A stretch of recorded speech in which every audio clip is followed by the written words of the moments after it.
In this video, we are going to learn advanced vocabularies.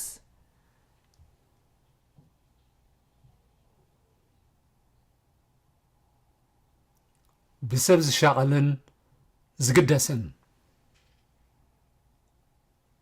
Altruistic. Altruistic. ተነቃፊ ወይ ድማ ረቂቕ ጠባዩ Choleric. Choleric.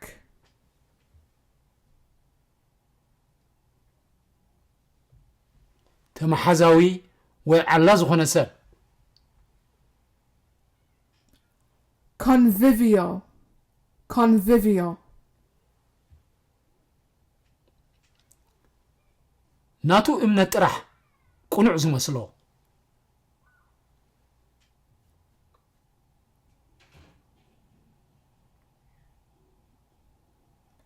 Dogmatic.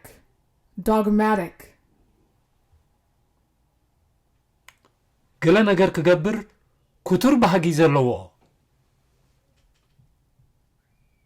Ebullient.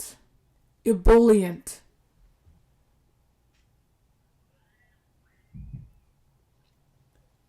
ሰብ ዝደሊ ወይ ድማ ሕውስ ዝኾነ ሰብ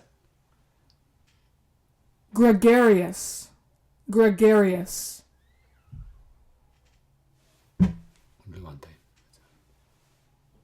ብቓል ክግለጽ ዘይከኣል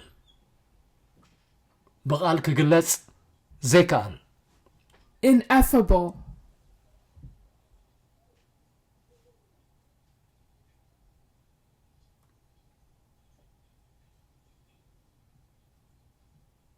ብጣዕሚ ለጋስ ወይ ድማ ሕያዋይ ብጣዕሚ ለጋስ ወይ ድማ ሕያዋይ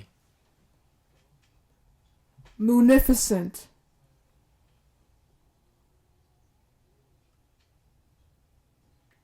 ኣብ ጓል ነገር ወይ ኣብ ቀንጠመንጢ ዘተኩር ኣብ ጓል ነገር ወይ ኣብ ቀንጠመንጢ ዘተኩር Pernickety.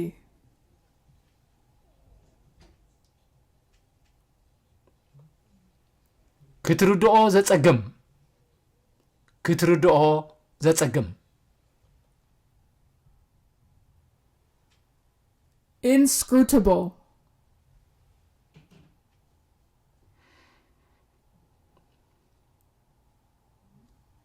ስምዕት ሰብ ምርዳእን ምጽንናዕን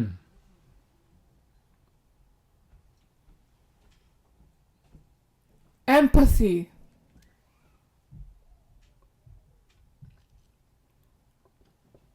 ድቦላ ዝነጥበካ ዕድል ወይ ሓጎስ ድቦላ ዝነጥበካ ዕድል ወይ ሓጎስ Serendipity.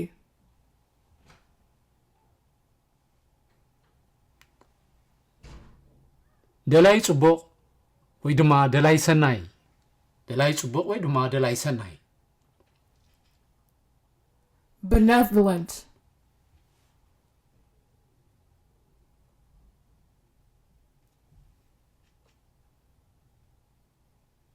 ሰላማዊ ወይ ድማ ደላይ ሰላም Pacifistic. ብጀካ ነብሱ ናይ ካልእ ዘይዓጅቦ መን ከማይ ባህሊ Narcissist.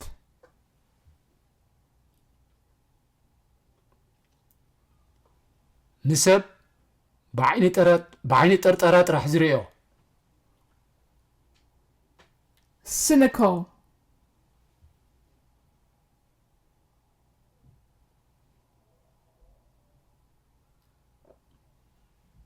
Don't forget to like and subscribe. ዝተረፈ ቪድዮና ኣብ ዝወዲእና ኣለና ሰሰናዩ ተጥዕሙ ንዓኻትኩም ይኹን See you on our next video and bye for now.